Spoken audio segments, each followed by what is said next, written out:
සුබ දවසක් හැමෝටම. ඉතින් මම කලින් වීඩියෝ එකේදී ඔයාලට කියලා දුන්නා HTML වල div කියන එලිමන්ට් එක මොකක්ද? ඒ වගේම div එලිමන්ට් එක පාවිච්චි කරලා අපිට කරන්න පුළුවන් මොන වගේ දේවල්ද කියන දේ ගැන. ඉතින් මේ වීඩියෝ එකෙන් ඔයාලට HTML වල CSS පැත්තට එකතු වෙන තවත් දේවල් කිහිපයක් තමයි කතා කරන්න ලෑස්ති වෙන්නේ. ඉතින් ඔයාලා දැනටම දන්නවා CSS කියන්නේ මොකක්ද කියලා. මම ආයෙ කියන්නම් CSS කියන්නේ අපි HTML වලින් හදාගන්න ස්ට්‍රක්චර් එක ලස්සනට ස්ටයිල් කරලා කලර්ස් ඇඩ් කරලා තවත් අලුතෙන් ඇඩ් වෙන්න ඕන දේවල් ඇඩ් කරගෙන අපේ HTML වෙබ් පේජ් එක ලස්සන කරගන්න තමයි HTML වලට එන මේ CSS කියන දේ යොදාගන්නේ. ඉතින් ඒකදී අපිට ඕන වෙන ඇට්‍රිබියුට් කිහිපයක් තමයි මම මුලින්ම ඔයාලට කියලා දෙන්න හදන්නේ. ඔයාලා මේ වෙන විටත් දන්නවා කලින් මම වීඩියෝස් වල යම් තරමක් දුරට මේ දේවල් විස්තර කරා පැහැදිලි කරා. ඉතින් මුලින්ම මම ඔයාලට කියලා දෙන්න හදන්නේ HTML වල එන classes කියන දේ ගැන. ඉතින් classes කියන දේ මම මෙහෙම විස්තර කරන්නම්. හිතන්න මොකක් හරි පාසලක ඒ පන්ති කාමරයක ඉන්න ළමයි කිහිප දෙනෙක්. ඉතින් ළමයි කිහිප දෙනෙක්ව ඔයාට අයිඩෙන්ටිෆයි කරගන්න නැත්නම් ඒ ළමයින්ට පොදුවේ මොකක් හරි දෙයක් කියන්න ඕන නම් ඔයා ඒ ක්ලාස් එකට තමයි ආමන්ත්‍රණය කරන්නේ. නැත්නම් අමතන්නේ. උදාහරණයක් කිව්වොත් හිතන්න ඔයාට එක ABC කියලා ක්ලාසස් තුනක් තියෙනවා. එක A කියන ක්ලාස් එකේ ළමයි 5 දෙනෙක් ඉන්නවා. ඉතින් මේ 5 දෙනාට ඔයාට මොකක් හරි දෙයක් දෙන්න ඕන නම් නැත්නම් මොකක් හරි ටාස්ක් එකක් දෙන්න ඕන නම් මොකක් හරි විධානයක් දෙන්න ඕන නම් මොකක් හරි දෙයක් එයාලට කියලා කරගන්න ඕන නම් අපි කරන්නේ ඒ ක්ලාස් එකේ නමින් තමයි එයාලව ආමන්ත්‍රණය කරන්නේ. ඒ ක්ලාස් එකේ ඉන්න ළමයින්ට වෙන වෙනම නම් තියෙනවා ඒ ළමයින්ව අඳුන ගන්න. ඒතකොට අපි කිව්වොත් එක ඒ ක්ලාස් එකේ ළමයි මෙන්න මේ දේවල් හෙට එද්දි අරන් එන්න. අන්න ඒ වගේ දෙයක් කියනකොට අපි ඒ ක්ලාස් එක සම්බන්ධ කරලා තමයි ක්ලාස් එකේ නමින් තමයි අපි එයාලව ආමන්ත්‍රණය කරන්නේ. ඒතකොට ඒ ක්ලාස් එකේ නමින් එයාලව ආමන්ත්‍රණය කරාට පස්සේ එයාලා දන්නවා ඒ ක්ලාස් එකේ ඉන්න හැම ළමයාටම මේ කියන දේ අදාළයි කියලා. අන්න ඒ වගේ තමයි මේ HTML වලත් ක්ලාස් කියලා ඇට්‍රිබියුට් එකක් තියෙනවා. ඒක ගොඩක් එලිමන්ට් වලට සපෝට් කරනවා. ගොඩක් එලිමන්ට් වලට තියෙන ඇට්‍රිබියුට් එකක්. මේ ඇට්‍රිබියුට් එක පාවිච්චි කරලා අපිට පුළුවන් අපේ එලිමන්ට් වල තියෙන බිහේවියර්ස් නැත්නම් ස්ටයිලින් කරන්න. ඉතින් මේ ක්ලාස් එකක තියෙන වැදගත්කම තමයි මම අර කලින් එක්සැම්පල් එකක් කිව්වා වගේ එකම ක්ලාස් නේම් එක අපිට එලිමන්ට් කිහිපයකට යොදා ගන්න පුළුවන්. එතනදි තියෙන වාසිය තමයි අපි එලිමන්ට් කිහිපයක් හදලා එලිමන්ට් වලට පොදුවේ මොකක් හරි බිහේවියර් එකක් නැත්නම් ස්ටයිලින් එකක් කරන්න ඕන නම් අපිට හදාගත්ත ක්ලාස් එක හැම ඇට්‍රිබියුට් එකටම ඇඩ් කරගෙන යන්න පුළුවන්. අන්න ඒ විදිහට අපිට පුළුවන් එක ක්ලාස් එකක් පාවිච්චි කරලා නැත්නම් එක CSS ක්ලාස් එකක් පාවිච්චි කරලා HTML එලිමන්ට් කිහිපයකට එකපාර ස්ටයිලින් කරන්න. අපි දැන් බලමු කොහොමද මේක කෝඩ් එකෙන් කරන්න කියලා. මම මුලින්ම මෙතන div කියලා එලිමන්ට් එකක් හදාගත්තා. මේකට මම class කියලා ඇට්‍රිබියුට් එක දීලා මේකට දෙනවා square කියලා. මම මේකෙන් square එකක් තමයි හදන්න යන්නේ. මම ඊට පස්සේ මේක ඩුප්ලිකේට් කරනවා 4කට. මම මේ ඩුප්ලිකේට් කරන්න හේතුව තමයි ඔයාලට මම කලින් කිව්වා එකම class name එක අපිට එලිමන්ට් කිහිපයකට පාවිච්චි කරන්න පුළුවන් කියලා. ඊට පස්සේ මට ස්ටයිලින් කරන්න ඕන නිසා මම head tag එකේ මගේ style කියන ඇට්‍රිබියුට් එක දාගන්නවා. ඊට පස්සේ මම class එකට දැන් style කරන්න යන්නේ. නැත්නම් class එකට styling තියන්න තමයි යන්නේ. නැත්නම් behaviors add කරන්න යන්නේ CSS හරහා.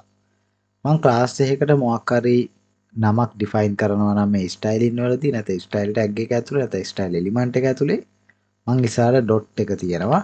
dot එක තියලා තමයි ඒ class එකේ නම දෙන්නේ. එහෙම නම දුන්නට පස්සේ අපිට මේ විදිහට curly bracket ඇතුලේ අපිට පුළුවන් CSS styling කරන්න. එතන මම මේකට දෙනවා height එක 20යි px width එක 20යි px කියලා. මේකෙන් අදහස් වෙන්නේ මේ square කියන class එක අයිති හැම element එකකටම height එකයි width එකයි 20යි px කියන ප්‍රමාණය යොදා ගන්න කියලා. මම මේක format කරන්නම්. අපිට output එකේ කිසිම වෙනසක් බලා ගන්න වෙන්නේ නැහැ. මොකද හේතුව ඒක default color එක white color එක නැත්නම් transparent. ඔය දෙකෙන් එකක් තමයි default color එක විදිහට මේ ඕනම element එකක add වෙන්නේ. ඉතින් මේ විදිහට අපි ක්ලාස් එක හදාගත්තට විතරක් මදි. මේකට කලර් එකක් දෙන්න ඕන. මම කලර් එකක් දෙන්න ඕන නිසා මම මේකට පාවිච්චි කරනවා අලුත්ම ඇට්‍රිබියුට් එකක්. මේ ඇට්‍රිබියුට් එකත් ක්ලාස් එක වගේමයි. හැබැයි මේකෙදි අපි පාවිච්චි ගන්න මේ ඇට්‍රිබියුට් එකට කියන්නේ ID කියලා. මේ ID එකෙන් වෙන්නේ මේ ID එක යුනික් එකක්. ඒ කියන්නේ අපි ID එකක් නැත ID එකක නමක් මොකක් හරි එලිමන්ට් එකකට දෙනවා නම් ඒ ID එක තවත් එලිමන්ට් වල යූස් කරන්න බෑ. ඒක තමයි මෙතන තියෙන නීතිය. එතකොට අපිට මෙතන මං ඩිෆයින් කරලා තියෙන මේ div එලිමන්ට් හතරට මට ID වෙන වෙනම දෙන්න වෙනවා. එහෙම ID මම වෙන වෙනම දෙන්නත් මේ ID කියන ඇට්‍රිබියුට් එක පාවිච්චි කරන්නත් හේතුව තමයි මට මේ ස්ක්වයර් කියලා හදාගත්ත එලිමන්ට් හතරට කලර්ස් හතරක් දෙන්න ඕන. අන්න ඒ දේ අපි ID කියන ඇට්‍රිබියුට් එක පාවිච්චි කරලා කරමු. මුලින්ම මම මෙතනට ID ඇට්‍රිබියුට් එක දීලා square 1 කියලා මෙහෙම ෂෝට් කෝඩ් එකක් විදිහට දෙනවා. ඊට පස්සේ ඊළඟ එකේ ID එක square 2 මේ විදිහට මම square 1 2 3 4 කියලා ID ටිකක් දෙනවා. හරි. ඊට පස්සේ මම square 1 කියන එකට දැන් ස්ටයිල් කරන්න හදන්නේ. දැන් අපි ක්ලාස් එක හදද්දී ක්ලාස් නේම් එක ඩිෆයින් කරේ ස්ටයිල් එලිමන්ට් එක ඇතුලේ ඉස්සරහට ඩොට් එක තියලානේ. අපි මෙතනදි කරන්නේ හෑෂ් එක තියලා තමයි ID එකක් ඩිෆයින් කරන්නේ. මේ විදිහට හෑෂ් එක ඉස්සරහට දැම්මා. ඊට පස්සේ ID එකේ නම sq1. ඊට පස්සේ අර වගේම කර්ලි බ්‍රැකට් එක දැම්මා. කර්ලි බ්‍රැකට් එක දාලා මම මේක ඇතුලේ දැන් බෑග්ග්‍රවුන්ඩ් කාලය එකක් දෙනවා square 1 එක නැත්තම් පළවෙනි div එලිමන්ට් එකට. මම මෙතන බෑග්ග්‍රවුන්ඩ් කාලය එක මෙතන සජෙස්ට් වෙන කාලය එකක් දෙනවා. අපි දැන් සේව් කරලා බලමු. හරි. ඔයාලට පේන්නේ නැති දැන් මෙතන අවුට්පුට් එක ඇවිල්ලා තියෙනවා. මේක පොඩි නිසා මම මේක පොඩ්ඩක් සයිස් එක ලොකු කරගන්නම්. මෙන්න මේ විදිහට. මම ඊට පස්සේ square 2 එකටත් මේකෙම කොපි එකක් අරන් මෙතන ID එකේ නම වෙනස් කරනවා. ඒ වගේම මේකේ කලර් එක විදිහට මම වෙන කලර් එකක් දෙනවා. ඔයාලට පේන්නේ නැති දෙවෙනි ස්ක්වයර් එකත් මේ විදිහට හැදුනා. මේ විදිහට මම අනිත් ස්ක්වයර් දෙකටත් බෑග්ග්‍රවුන්ඩ් කලර් දෙකක් දෙනවා. හරි. මම මේක zoom out කරලා පෙන්නන්නම් ඔයාලට. දැන් අපිට මොකක් හරි එක ස්ක්වයර් එක කලර් එකක් මාරු කරන්න ඕන නම් අපි ID එක පාවිච්චි කරා. එතකොට ඒ කලර් එක ඇඩ් උනේ ඒ ස්ක්වයර් එකට විතරයි. හිතන්න මට මේ ස්ක්වයර් හතරෙම සයිස් එක වෙනස් කරන්න ඕන. එතකොට අපි දැන් දන්නවා මේ div එලිමන්ට් හතරටම අපි කොමන් එකක් විදිහට නැත්තම් මේ div එලිමන්ට් හතරම පොදු විදිහට ක්ලාස් එකක් ඩිෆයින් කරලා තියෙනවා. ඒතකොට මේ ස්ක්වයර් කියන ක්ලාස් එක තමයි හැම එකකටම ඇඩ් කරලා තියෙන්නේ. අපිට දැන් පුළුවන් මේ ස්ක්වයර් කියන ක්ලාස් එකේ තියෙන ඇට්‍රිබියුට් එක චේන්ජ් කරලා නැත්නම් මේකේ තියෙන වැලියුස් ටික චේන්ජ් කරලා මේ හතරටම එකපාර චේන්ජ් එක කරන්න. මම මෙතන දැන් height එකයි width එකයි අඩු කරලා ඔයාලට පෙන්නන්නම් මොකද වෙන්නේ කියලා. දැක්කද? මෙන්න මේ වගේ අපිට පුළුවන් ක්ලාස් එකකින් ඒ ක්ලාස් එක ඇඩ් කරලා තියෙන ඕනම එලිමන්ට් එකක් අපිට එකපාර හැමෝටම ස්ටයිලින් එකක් ඇඩ් කරන්න. හැබැයි div එකේදී අපිට පුළුවන් ඒ ස්පෙસિෆික් එලිමන්ට් එකට විතරක් නැත්නම් ඒ එලිමන්ට් එකට විතරක් අපිට ස්ටයිලින් කරන්න. ඔන්න ඔය දේ තමයි CSS වලදී classes සහ ID කියන දේවල් වලින් වෙන්නේ. ඊළඟට අපි බලමු iframe කියන දේ පාවිච්චි කරන්නේ කොහොමද කියලා. මම දැනට මේකේ තියෙන කෝඩ් එක මේ විදිහට අයින් කරගන්නවා. කෝඩ් එක අයින් කරලා මම ඔයාලට මුලින්ම කියන්නම් මොකද්ද iframe කියන්නේ කියලා. ඇත්තටම iframe කියන්නේ අපි කලින් වීඩියෝස් වල කතා කරා වගේම එලිමන්ට් එකක්. මේ එලිමන්ට් එක පාවිච්චි කරලා අපිට පුළුවන් මේ එලිමන්ට් එකේ තියෙන විශේෂත්වය තමයි අපිට පුළුවන් මේ එලිමන්ට් එක හරහා වෙනත් වෙබ් පේජ් එකක් නැත්නම් වෙනත් තැනක තියෙන වෙබ්සයිට් එකක් අපේ වෙබ් පේජ් එක ඇතුලේ ඩිස්ප්ලේ කරවන්න. අපි බලමු මේක කොහොමද කරන්න කියලා.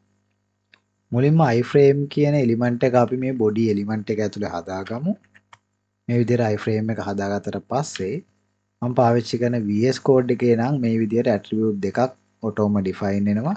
මේක මම දැනට frame border කියන එක මේ විදිහට remove කරන්නම්.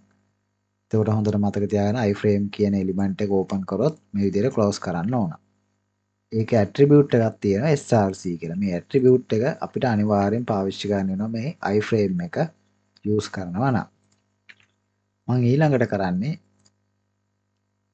රැන්ඩම් මගේ වෙබ්සයිට් එකකට ගිහින් ඒ වෙබ්සයිට් එකේ URL එක මම කොපි කරගන්නවා. අන්න ඔය විදිහට URL එක කොපි කරලා මම මේ src එක ඇතුළට ගෙනත් දානවා.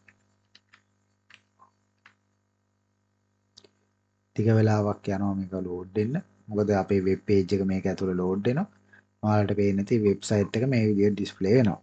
දැන් මේකේ සයිස් එක පොඩිනේ. ඒ නිසා අපිට පුළුවන් මේකේ තියෙනවා height width කියලා ඇට්‍රිබියුට් එකක්. මම මේකට 500යි කියලා දෙන්නම්. මේ විදිහට දුන්නට පස්සේ ඔයාලට පේනවා ඇති මේ වෙබ් පේජ් එක මේ විදිහට ඩිස්ප්ලේ වෙනවා. ඉතින් මේ iframe එක අපිට පාවිච්චි කරන්න පුළුවන්. ඔයාලා ගොඩක් වෙබ්සයිට් වල දැකලා ඇති. සමහරක් වෙබ්සයිට් තියෙනවා ඒ වෙබ්සයිට් එකට එන විසිටර්ස් නැත්නම් වෙබ්සයිට් එකට ලොග් වෙන කට්ටියගේ කවුන්ට් එකක් ගන්න. අන්න ඒ වගේ කවුන්ට් එකක් ගන්න වෙනම මේ වගේ iframe විදියට හදපු tools තියෙනවා. නැත්නම් පොඩි plugins කියලා අපි ඒවට කියනවා. අන්න ඒ plugins නැත්නම් ඒ වගේ tool අපිට පුළුවන් මේ iframe කියන දේ හරහා අපේ වෙබ්සයිට් එකට apply කරගන්න. ඔන්න ඔය වගේ දේවල් අපිට iframe එක විදියට ගන්න පුළුවන්. තවත් උදාහරණයක් කියනවා නම් අපිට පුළුවන් YouTube වීඩියෝ එකකුත් මේ වගේ iframe එක හරහා ඇඩ් කරගන්න. මම මුලින්ම ඔයාලට YouTube එකට මේ විදිහට ගිහින් පෙන්නන්න. YouTube එකට ගිහින් හිතන්න මේ වීඩියෝ එක අපිට ඕන වෙනවා අපේ page එකේ iframe එකක් විදිහට ඇඩ් කරගන්න. මම මේ වීඩියෝ එක මේ විදිහට play වෙන්න දෙනවා. play වෙන්න දීලා right click කරලා මම මෙතන යනවා copy embed code කියන එකට. මේ copy embed code එකෙන් අපිට පුළුවන් මෙන්න මේ විදිහට ඒක paste කරවස බලා ගන්න පුළුවන්. ඒකෙත් ඒ වගේම iframe කියන එලිමන්ට් එකෙන් තමයි අපිට මේ ඇට්‍රිබියුට් එක දීලා තියෙන්නේ. ඉතින් ඒක අපි ඇඩ් කරවස වලට පේන්නේ නැති අපේ වෙබ් පේජ් එකේ අර වෙබ්සයිට් එකේ තිබ්බ වීඩියෝ එක නැත්නම් මේ YouTube වීඩියෝ එක අපේ පේජ් එක ඇතුළේ තියෙන විදිහට ලෝඩ් වෙලා දෙනවා. ඔන්න ඔය වගේ දෙයක් අපිට පුළුවන් iframe එක හරහා කරන්න HTML වලදී. අපිට බේසික්ම දැනන් ඉන්න ඕන දේ තමයි src කියන ඇට්‍රිබියුට් එකයි height සහ width කියන ඇට්‍රිබියුට් දෙක. අපිට ඊට අමතරව අපි වෙනත් ඇට්‍රිබියුට් වල කරා වගේම style කියන ඇට්‍රිබියුට් එකත් මේකෙදි තියෙනවා. ඒකෙන් අපිට කැමති විදිහට ස්ටයිලින් කරගන්න පුළුවන්. ඉතින් අපි වීඩියෝ එකේ සාරාංශයක් විදිහට ගත්තොත් අපි මෙතනදී කතා කරා කොහොමද HTML එක classes use කරන්නේ, ඒ වගේම ID කියන්නේ මොකද්ද, iframe කියන්නේ මොකද්ද කියලා. classes කියන්නේ පොදුවේ එලිමන්ට් කිහිපයකට අපිට එකවර ස්ටයිල් කරන්න පුළුවන් ක්‍රමයක්.